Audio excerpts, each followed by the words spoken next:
look, the reality is that this decision has been made by the Mayor and TfL purely and utterly on the grounds of public safety. How anyone can even attempt to argue against it, it's just beyond belief.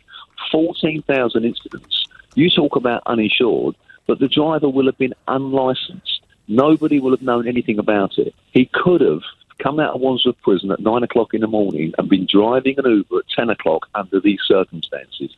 It is the biggest safety scandal in London, certainly this millennium. It is unbelievable. TfL have done the only thing available to them. And what strikes me as absolutely incredible is that Uber thought they would actually get a licence under those circumstances. I mean, it's breathtaking.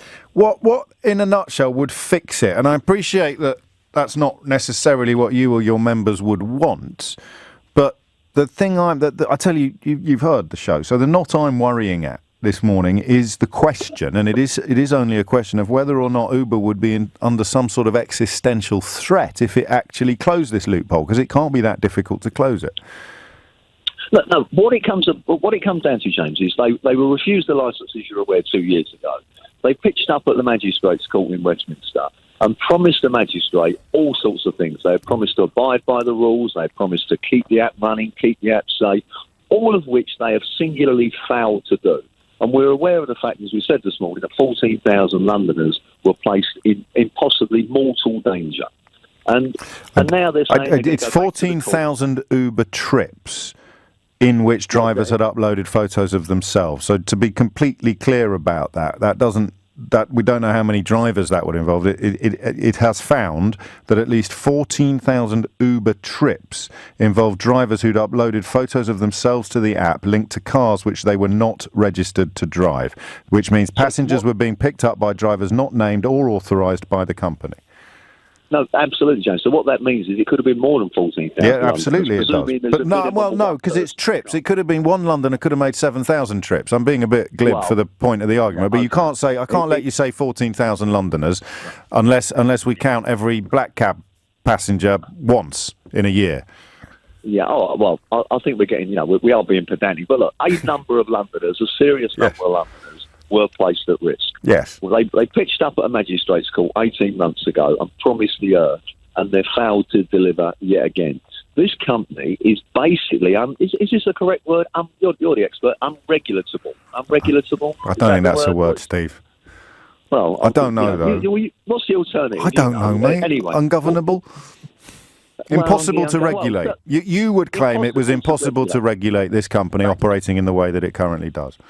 And indeed, and of course, what you've got to remember now is that this is Uber spinning this morning that the mayor's against technology. Absolutely untrue. There are now a plethora of Uber-type apps that are running that are licensed in London. I'm certainly not going to name them. That the mayor has licensed that he is confident are safe. It's this one particular company, their arrogant attitude to regulation, their attitude that we are the biggest. We're basically we'll steamroller everybody else. I'll reveal an anecdote after the break that actually you'll find it all too easy to believe. The problem also, Steve, and again, I appreciate this isn't necessarily a priority for you or your members, but there are thousands of perfectly law-abiding Uber drivers out there who will be feeling very bruised this morning and a little bit frightened about their livelihood. Well, firstly, Uber constantly tell everybody that these drivers are not employed by them. You're very aware of that. They keep telling everyone they're all self-employed. I mean, I would argue they're very much employed. But there are alternatives out there, as I've said. There are a number of... And, of course, you mustn't forget that there are a number of well-established minicab companies in London. Well, they're falling like... You're not taking on board my observation, is that I am here to tell the truth, and the truth is that most Uber drivers are not guilty of the offence that is currently under discussion, which has seen the company essentially told it's going to lose its licence. Most drivers will not be guilty of that. Absolutely right, James. And all they've got to do is go and work for another company that follows and abides the law and carries the same ethos on regulation that they do. That seems a reasonable point. There's plenty of minicab firms out there. There's similar apps to Uber now, and the long-established minicab firms, that many of which have still survived, are still there. They can go and work for them. They can go and work with for them. With a little bit more transparency, a little bit more, perhaps, safety. Do you want the good news, Steve McNamara?